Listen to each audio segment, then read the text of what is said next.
ဒီမှာပါလိုက်ချင်တဲ့နေပြန်နေကျူလိုက်ပါတယ်ကျွန်တော်တို့အောင်ပြန်ပါခုခါကျွန်တော်တင်ဆက်ပေးမယ့်အကြောင်းအရာလေးကတော့မတူးထမင်းချက်တဲ့နည်းပဲဖြစ်ပါတယ်ဂျာစုနေသမိုင်းတွေမှာတော့ကျွန်တော်တို့မတူးထမင်းဆိုတာကြားခဲ့ပူပါတယ်မတူးထမင်းဆိုတာတိတ်ခက်ခဲကြီးမဟုတ်ဘဲနဲ့မတူးအောင်ပြုလုပ်ထားတဲ့ထမင်းပါပဲကျန်းလွယ်ပါတယ်အဲ့တော့ကျွန်တော်တို့မတူးထမင်းကိုဘယ်လိုချက်သလဲဆိုတာကိုကျွန်တော်တို့ဗီဒီယိုလေးမှာကြည့်လိုက်ကြအောင်ဗျာဒီဆိုကျွန်တော်နိုးစီဘူးနှစ်ဘူးချိန်ပါမယ်နိုးစီဘူးနှစ်ဘူးချိန်ပြီးတော့မှထည့်ပါမယ်အဲ့ဒါကိုကျွန်တော်ချက်မှာဖြစ်ပါတယ်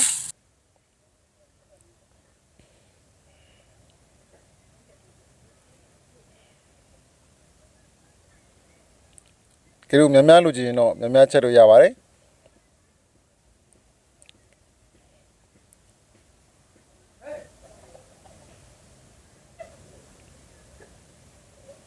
ကျွန်တော်တုံးစံအတိုင်းဒီဆန်ကိုရေဆေးပါမယ်ဆန်ကို3တက်ရေဆေးပါမယ်ဗျ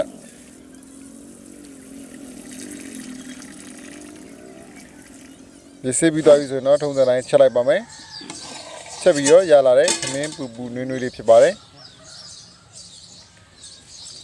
ဒီသမင်းပူပူနွေးနွေးလေးကိုကျွန်တော်တို့စကောထဲမှာထည့်ပြီးတော့မှဖြန့်မှာဖြစ်ပါတယ်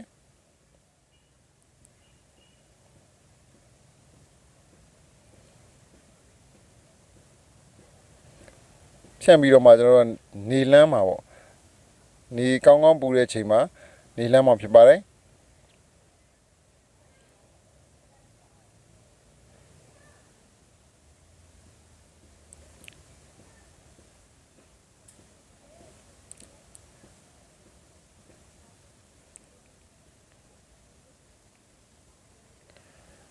ကျွန်တော်ပူးနေတော့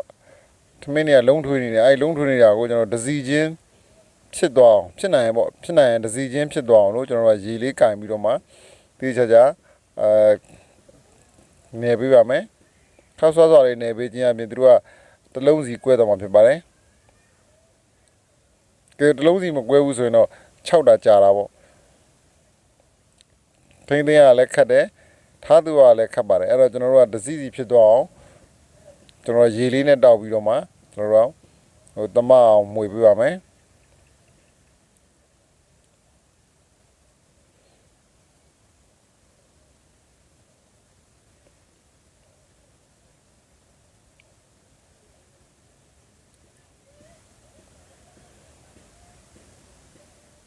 ရေကန်ရတော့ပူလက်တက်တာတယ်ပြီးတော့ကျွန်တော်တို့ဒီထမင်းလုံးလေးတစ်လုံးနဲ့တစ်လုံးကွဲသွားအောင်လဲသူကကူညီပေးပါတယ်အဲကြောင့်မို့ရေလေးနဲ့ကန်ပြီးလုပ်ပါတယ်လိုရရင်လည်းရေလေးနဲ့တောက်ပေးလို့ရပါတယ်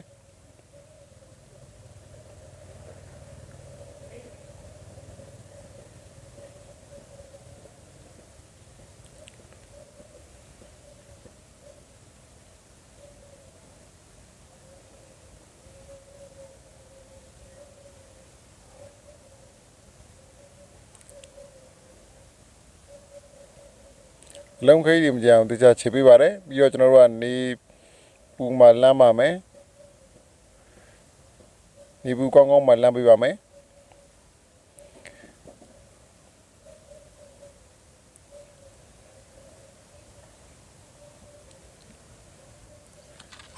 ကျွန်တော်ပုံမှန်နိုင်ဝက်တစ်ခါလောက်ကျွန်တော်ဇွန်ခင်းလေးနဲ့မှွေပေးပါမယ်အချောင်းမြန်အောင်လို့ဒီကောင်းကောင်းပူရင်တော့ကျွန်တော်2ရက်ဆိုရင်6ပါတယ်2ရက်ဆိုရင်ကောင်းကောင်း6ပါတယ်ဗျပုံမှန်မှွေပေးဖို့လိုပါတယ်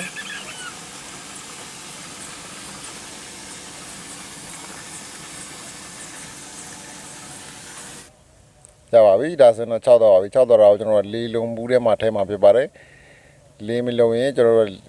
ရေငွေ့ဝင်ပြီးတော့မှအဆူပြန်ပြီးတော့မှမှုတ်တတ်ပါတယ်ဒါကြောင့်မို့လို့ကောင်းကောင်း6သွားပြီဆိုရင်နည်းလောက်အေးခံပြီးတော့မှကျွန်တော်ရေတံဘူးလုံနဲ့ရေတံဘူးထဲမှာထည့်ပြီးတော့မှတိမ့်ထားနိုင်ပါတယ်ဘယ်လောက်ကြာထိသိမ်းလို့ရတယ်လဲဆိုရင်10နှစ်ထိထားလို့ရတယ်လို့ပြောပါတယ်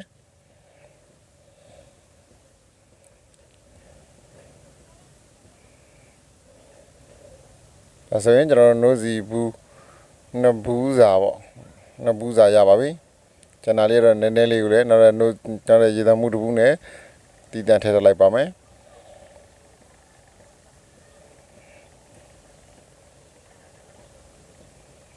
ဒါကိုကျွန်တော်တို့ကပြန်ပြီးချက်စားမယ်ဆိုရင်တော့ရေနွေးနဲ့စိမ်ပြီးစားရုံပါပဲရေနွေးနဲ့စိမ်နေတာနဲ့ထမင်းလုံးပုံစံပြန်ပြီးတော့မှပွားလာပြီးတော့မှကျွန်တော်တို့စားနေကြပုံမှန်ထမင်းတိုင်ပြန်ဖြစ်သွားပါတယ်အဲ့ဒါကိုကိုစိတ်ကြိုက်စားလို့ရပါပြီဒါကတော့နိုးစီဘူးနှစ်ဘူးစာချက်ထားတယ်ကျွန်တော်တို့မသိုးထမင်းပါဗျာမသိုးထမင်းဆိုတာတကယ်တော့ထမင်းကြောက်ပါပဲကျွန်တော်ဒါဆိုရင်နိုးစီဘူးနှစ်ဘူးစာရှိပါတယ်နိုးစီဘူးနှစ်ဘူးစာဆိုရင်ကျွန်တော်လူတစ်ယောက်ကိုဘယ်လောက်စားသလဲတစ်ရက်ကိုနိုးစီဘူးတစ်ဘူးစားရဲဆိုရင်ဒါဆိုရင်2ရက်စာရပါတယ်ဟုတ်တကယ်လို့ပြန်ပြီးတော့မှထမင်းပုံစံမျိုးနဲ့ပြန်ပြီးတော့မှချက်စားခြင်းနဲ့ဆိုရင်လည်းဒီစိမ်ပြီးတော့မှပြန်ချက်စားလို့ရလို့လော်စားလို့လည်းရပါတယ်ကြော်စားလို့လည်းရပါတယ်ကျွန်တော်ဒီတိုင်းပဲတွိုင်းလိုင်းနဲ့ဘိုက်ဖြည့်ဖို့အတွက်အစိမ်းစားလို့လည်းရပါတယ်ဒါအစိမ်းတော့မဟုတ်ပါဘူးကျွန်တော်ချက်ပြီးသားပါဒီတိုင်းပဲစားလို့လည်းရပါတယ်ဒီတဲ့ကောင်းတဲ့ကျွန်တော်တို့ဗီဒီယိုတွေကိုတင်ဆက်ပေးနိုင်မှုအတွက်ကျွန်တော် channel လေးကိုလည်း subscribe လေးပြုလုပ်ခဲ့ပေးပါဦး